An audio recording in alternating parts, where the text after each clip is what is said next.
One of the questions I always get asked is why you should carry out regular inspections of your rental property.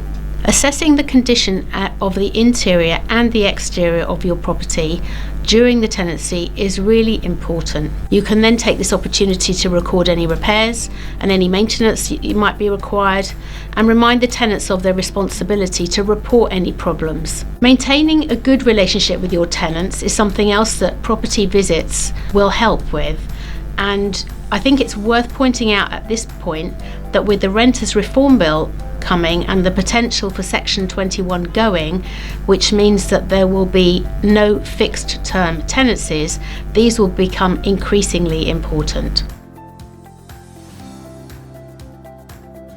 Well, check-in reports and check-out reports are really the most fundamental inspections you are going to carry out, but those midterm inspections are really important to paint a story of what goes on in the property during the tenancy.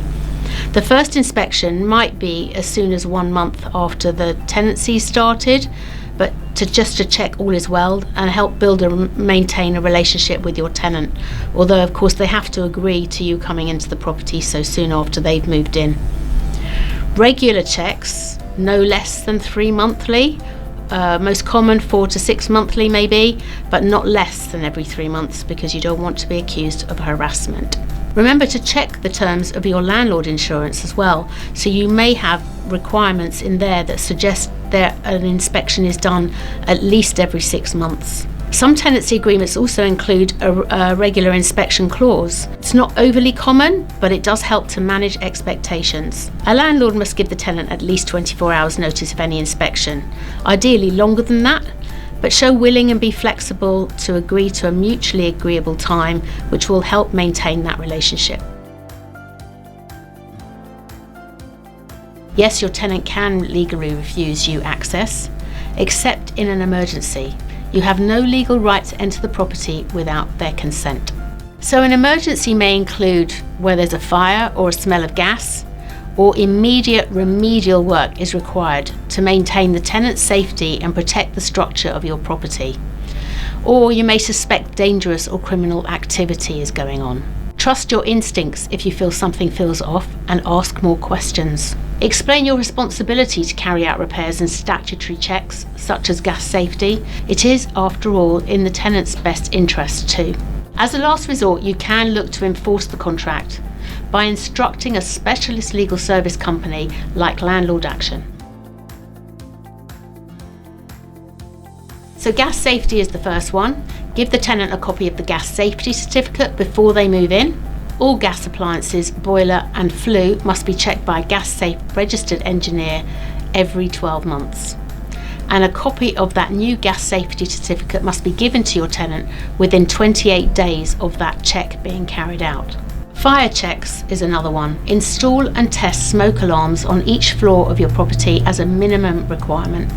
Replace batteries when they're needed. Make sure all alarms are in working order at the start of each new tenancy.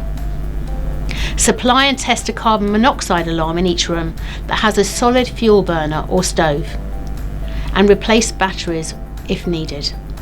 If the property is an HMO, there are more stringent regulations. The third thing is the electrical safety certificate. You will need a registered electrician to carry out a professional check at least every 5 years to get an electrical installation condition report, known as the EICR. This may be needed sooner if the most recent report recommends it. A periodic inspection won't be as detailed as a check-in report.